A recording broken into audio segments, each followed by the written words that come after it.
Welcome to Issam's Insight with Dr. Issam Nemeh. This segment entitled, Jesus, I Trust in You. Sort of. We're actually going to start with Kathy Nemeh because Kathy's the verbal one. She is constantly talking to God, to Jesus, to Mary, questioning, if you will, in a nice way, questioning how come this person isn't getting a miracle faster, what's going on. She's always talking to him. I'm constantly looking up through my, when I'm driving, through the sunroof thinking, okay, now what's the hold up here? What's going on up there? And I talk to them like they're my best friends, that they're walking next to me, and I treat them like they're with me all the time. It's how we depict them, how we put them in our lives. It's very simple. We can either complicate it or we bring it down to earth. And I choose to bring them down to earth with me here. Well, with that in mind, when I say what's the holdup, now maybe that's showing a lack of trust, Kathy. But recently you had an experience, a Jesus experience, in which perhaps a little lesson, yes? Well, yeah, I'm a very impatient person, and I think I want things done yesterday. I get many requests. If you see the emails I receive or the texts, it's one heartbreak after another. But then I get the good emails that say, oh, my God, our prayers have been answered. And I just love that. It's just not easy to see people suffer. And I know in my own life, I want certain things to happen a certain way. And I'm very impatient. And I went to sleep a couple months ago. I was just frustrated. I just want things to happen the way I want them to happen. And all of a sudden, I had this dream, kind of a reality. I was kind of awake, kind of asleep. And Jesus just looked at me. He appeared to me and just looked.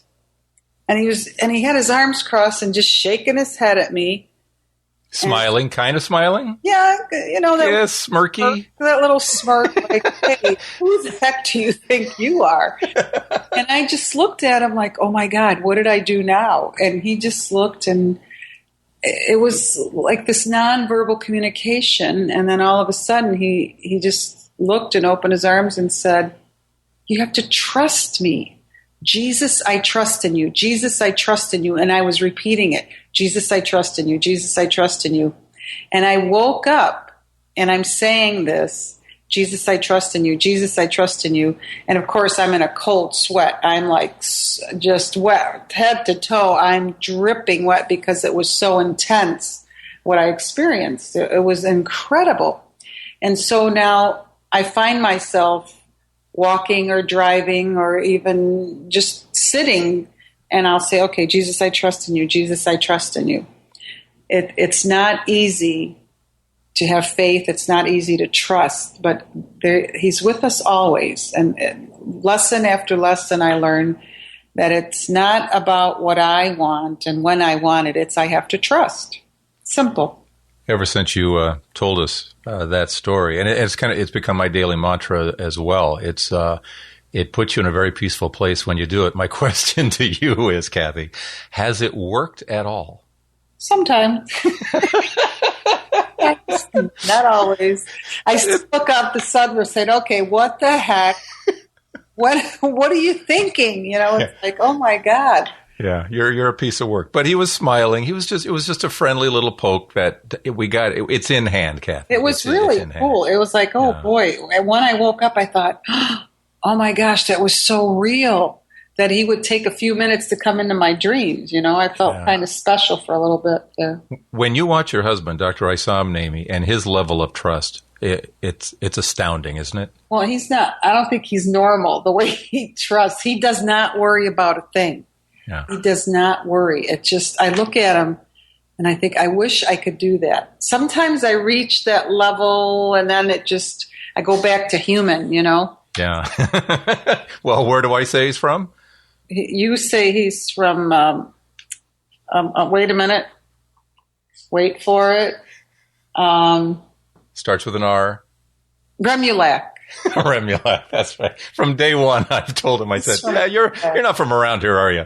Because his level is inspirational. His level, and you both are. You both are for your passion, his passion. His is quieter. Yours is just out there with sunroofs opening and you yelling up to the heavens. It's just, but it's real. I get answers though too. Have you had one recently? Recently. Yeah, it was, it was subtle, but it was good. It was a good one, just to little poke for me to say, oh, okay, got it. Now I know why that had to happen. When I say I trust, it means I'm going to trust now and forever. It's not I'm going to trust now until you deliver, or you don't, then I will remove my trust. I mean, I think that's where the issue is. It's about the persistence. So you love God, I believe in Jesus, and I formed the right idea about him, and I love that picture of Jesus, then I'm going to love it now and forever. It's not I'm going to love it now and forget about him a year from now, or in case he doesn't deliver, or in case things go against me. And I think that's what the problem is. And God does require that type of persistence on our part. It's about the truthfulness. So when you say, I love, then it means I'm going to practice everything that pertains to that love. And love entails a lot of things. It entails the continuous forgiveness and trust. It cannot be just a temporary measure. Well, because it's written, there's, and I've heard this a lot lately, there's a lot made of story in the Bible. It has to do with perseverance and prayer and just constantly asking God. Part of that to me is that a lack of trust, or should we be able to say once, I put this in your hands, Jesus, and walk away knowing that it's done? Yeah, which is correct? Are they both correct? Yeah, they're both correct. There's a journey. Mm-hmm. Here, a journey, because you like the idea is very appealing. You look at Jesus and everything he stands for. It's very appealing, but it doesn't mean that you belong right away or all the way. That's why it's a journey of faith. It starts from believing, and it progresses through stages. From there, because here you believe, and then you start actually applying things to your daily life, and there is a great struggle in there, to practice it. The same thing applies to the prayer itself too. You start to pray, and there are so many interferences. Your mind is busy, and you cannot focus.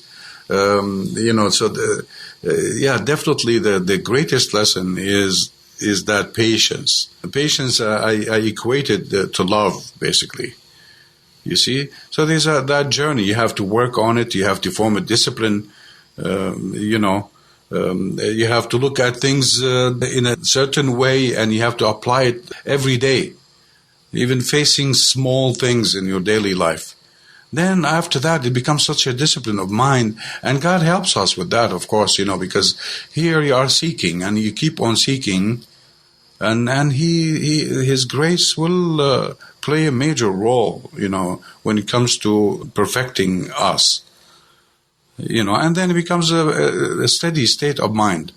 This has been Issam's Insight with Dr. Issam Nemeh and Kathy Nemeh. Thanks for listening here on Blind Faith Live. Real people, real miracles. I'm Philip Keller.